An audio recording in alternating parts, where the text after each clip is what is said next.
Selamat pagi cikgu dan rakan saya. Kami dari kumpulan 9 dan tajuk kami hari ini ialah penubuhan, peranan dan kesan UDA, Vista, LPP untuk dasar ekonomi baru. Selamat sejahtera kepada cikgu dan rakan-rakan. Nama saya Sherman dari kumpulan 9 dan hari ini saya akan bercakap tentang rancangan Malaysia Kedua. Rancangan Malaysia Kedua merupakan satu rancangan yang dilancarkan oleh Kerajaan Malaysia dalam tahun 1971. Rancangan ini dibentuk bagi memudahkan tercapainya matlamat negara ini. Ia menandakan satu fasa dalam pembangunan ekonomi dan sosial di Malaysia. Oleh sebab itu, rancangan ini ialah satu peringkat yang penting dalam siri rancangan-rancangan pembangunan. Rancangan Malaysia Kedua ialah satu panduan berasaskan dasar ekonomi baharu kerajaan. Rancangan ini mengandungi dua matlamat. Matlamat pertama adalah mengurang dan membasmi kemiskinan dengan menambahkan pendapatan dan membanyakkan peluang-peluang pekerjaan kepada semua rakyat Malaysia tanpa mengira kaum. Matlamat kedua ialah untuk mempercepatkan proses penyusunan semula masyarakat Malaysia bagi membaiki keadaan ekonomi yang tidak seimbang supaya dapat mengurang dan seterusnya menghapuskan pengenalan kaum mengikut fungsi-fungsi ekonomi. Proses ini melibatkan pembaharuan penghidupan luar bandar, perkembangan kegiatan-kegiatan di bandar yang cepat dan seimbang dan mewujudkan satu masyarakat perniagaan dan perusahaan di kalangan orang-orang Melayu dan kaum-kaum bumi putera yang lain dalam semua jenis dan peringkat pekerjaan supaya mereka boleh menyertai dengan sepenuhnya dalam semua segi ekonomi.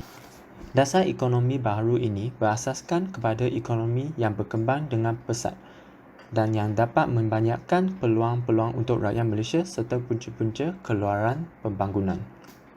Oleh itu, dalam pelaksanaan dasar ini, kerajaan menjamin bahawa tidak akan wujud sesuatu kumpulan yang akan mengalami kerugian atau berasa kehilang hak-hak asasinya. Pada tahun 1970, dasar ekonomi baru dijalankan oleh kerajaan iaitu Rancangan Malaysia Kedua 1971 hingga 1975 untuk mempertukarkan perbezaan sosial ekonomi antara kaum-kaum yang berada di wilayah yang sama. Tujuan melaksanakan dasar ekonomi baru ini adalah untuk perpaduan negara dengan mengurangkan perbezaan sosial ekonomi. Menurut daripada banci penduduk di semenanjung Malaysia, kadar kemiskinan kaum Melayu didapati 64%, manakala kaum Cina menduduki 26%. Selain itu, terdapat 67% kaum Melayu menyertai dalam sektor pertanian dan 58% kaum Cina dalam sektor perlombongan. Dengan perbezaan sosial ekonomi ini, ia merupakan sesuatu sebab yang menjadikan perlakuan peristiwa 13 Mei 1969. Oleh itu, dasar ini diperkenalkan. Terdapat dua strategi untuk melaksanakan pembangunan dasar ekonomi baru ini, iaitu mengurangkan kadar kemiskinan dengan meningkatkan peluang pekerjaan antara kaum-kaum. Selain itu, membasmi pengenalan kaum-kaum melalui fungsi ekonomi. Kemiskinan menyebabkan perasaan tidak puas hati antara kaum-kaum dan mengaruhi perpaduan negara. Oleh itu, beberapa usaha dilaksanakan untuk mengurangkan masalah sosial ekonomi adalah memberikan peluang pekerjaan antara rakyat yang mengganggu dan mengurangkan perbezaan pendapatan antara rakyat. Selain itu, meningkatkan daya pengeluaran dan pendapatan untuk mengembangkan pembangunan negara. Usaha yang dijalankan oleh kerajaan adalah memperbaiki kehidupan di luar bandar dan juga kualiti rakyat melalui pelajaran, kemudahan, kesihatan dan lain-lain. Membasmi pengenalan kaum-kaum. Dengan penyusunan semula maklumat masyarakat, strategi yang telah dilaksanakan adalah membentuk perdagangan dan perindustrian di kalangan kaum Melayu dan kaum Bumi Putera untuk memiliki 30% ekonomi dalam tahun 1990 dan menumbuhkan agensi iaitu Bank Pembangunan Amanah Saham Nasional, MARA dan Bank Bumi Putera. Selain itu, kemajuan negara dengan pembangunan wilayah baru seperti Dara, Kejora, Kesedah dan sebagainya. Sekarang saya nak bercakap tentang penubuhan dan peranan UDA. Modernisasi merupakan suatu proses perubahan seluruh aspek kehidupan yang mesti ditempuh oleh semua bangsa atau negara. Modernisasi sama ada wujud dengan perancangan yang mempunyai matlamat, kaedah dan ukuran pencapaian ataupun wujud tanpa adanya perancangan. Perubahan yang ada perancangan dinamakan modernisasi dan ia mengandungi pembangunan ekonomi dan pembangunan politik. Matlamat pembangunan ekonomi adalah untuk mewujudkan sebuah masyarakat industri. Kaedah yang sering digunakan ialah pembangunan teknologi, menggunakan teknologi canggih, pembangunan pertanian, menggunakan teknologi kaedah komersial dan industrialisasi menggunakan skala besar dan teknologi canggih. Modernisasi ini mula tercetus di Eropah Barat melalui revolusi perindustrian di Perancis pada akhir abad ke-18 Masihi dan awal abad ke-19 Masihi. Malaysia berhasrat untuk mempelbagaikan kegiatan ekonomi dan mewujudkan masyarakat industri dengan tumpuan kepada infrastruktur ekonomi, pembangunan pertanian dan industri gantian import.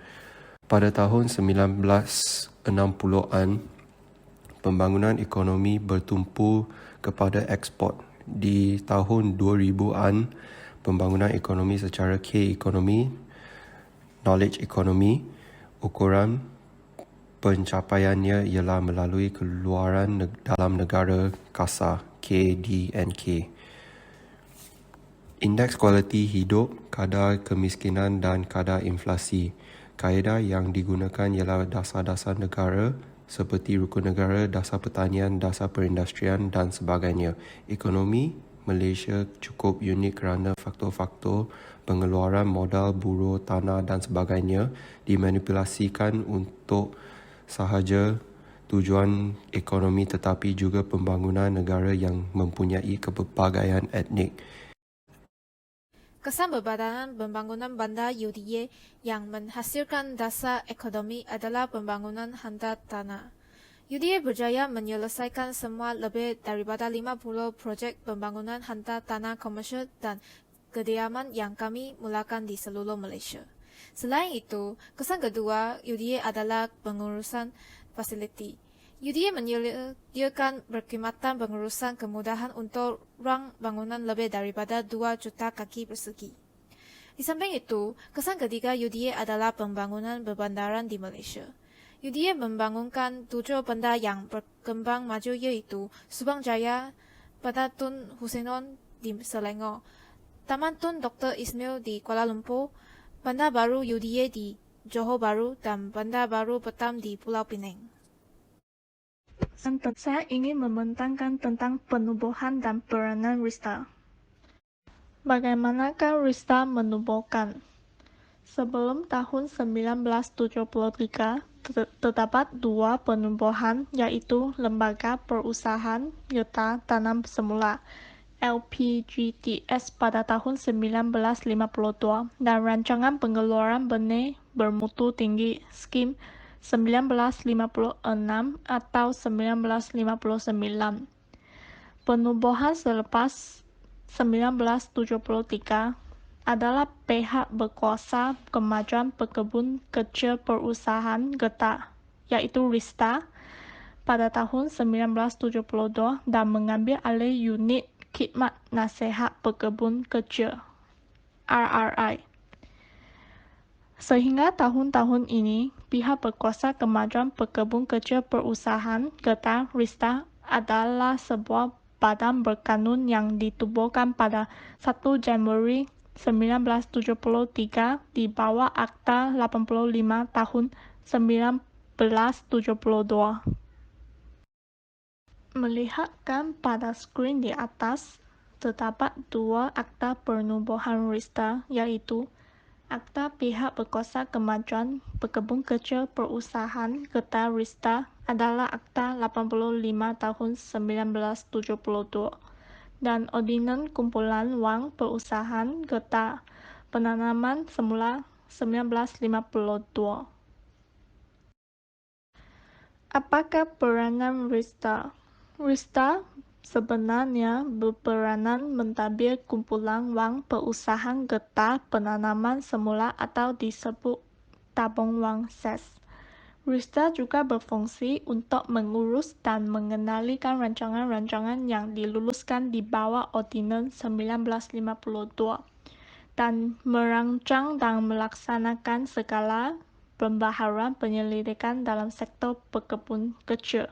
Selain itu, RISTA juga mengambil alih tugas seperti Lembaga Perusahaan Getah Tanam Semula LPGTS, Rancangan Pengeluaran Benih Bermutu Tinggi, dan akhirnya Unit Khidmat Nasihat Pekebun Kecil IPGM. RISTA mempunyai beberapa kesan kepada Malaysia. Kesan pertama ialah RISTA melancarkan buku panduan pengenal pastikan klon getah yang mengandungi maklumat penting supaya klon-klon getah yang terbaik sahaja dibekalkan kepada pekebun kecil tanpa sebarang keraguan. Hal ini dapat membantu pekebun kecil untuk menghasilkan produktiviti getah yang baik, sekaligus menampakkan pendapatan mereka. Selain itu, hasil pendapatan penoreh getah dapat meningkatkan sehingga 40% dan mencecah sehingga RM1,000. Hal ini demikian kerana RISTA menubuhkan depo pembelian susu getah yang pertama di Malaysia yang terletak di Kampung Oras Asli, Bukit Jenok, Dengkiu, Selangor. Bukan itu sahaja.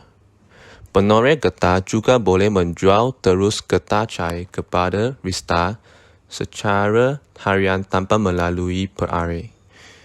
Di samping itu, RISTA telah melalui program-program penyapaan sumbangan pakaian seragam sekolah rendah yang dapat memberi panduan kepada anak-anak pekebun kecil dengan memberikan berupa kelengkapan persekolahan seperti beg, baju, kasut, dan peralatan sekolah. Hal ini dapat meringankan beban ibu bapa untuk pembelajaran persekolahan anak-anak. Bincang tentang penubuhan dan peranan LPP. Bagian peladang menggunakan usahawan peladang meluluskan pinjaman TPUP kepada PPK mengikut jumlah usahawan yang berjaya. PPK menawarkan pinjaman TPUP kepada usahawan peladang berkenaan melalui perjanjian pinjaman yang lengkap. Seterusnya adalah surat kelulusan tawaran dan perjanjian pinjaman. Pengeluaran pinjaman melalui PPK kepada usahawan peladang. Selain itu, perkhidmatan infrastruktur ladang diwujudkan adalah untuk melulihkan ladang-ladang yang terbias serta mengikutkan pengeluaran ladang yang sedia ada. Kesan Lembaga Pertubuhan Peladang pada dasar ekonomi adalah dilaksanakan untuk membaiki ekonomi yang tidak seimbang antara kawasan dan kaum yang mana dianggap sebagai punca tercetusnya peristiwa 13 Mei yang digubah dalam RRJP dan DEP. Antara usaha yang diambil untuk membasmi kemiskinan ialah mewujudkan peluang pekerjaan dalam pelbagai sektor, kan jurang perbezaan. Seterusnya meningkatkan daya pengeluaran dan pendapatan. Akhirnya membaiki taraf dan kualiti kehidupan. Pelaksanaan pusat sumber siber tani di semua PP memberi banyak faedah dan kesan kepada peladang.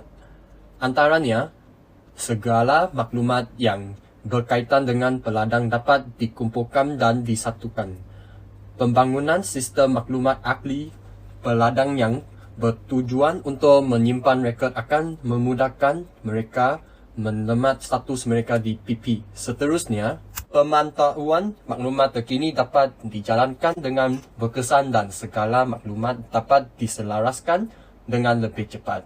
Akhirnya, melahirkan peladang-peladang yang kaya dengan maklumat dan mahir teknologi maklumat serta dapat mewujudkan masyarakat maya di dalam lingkungan komuniti peladang. Sekian, terima kasih.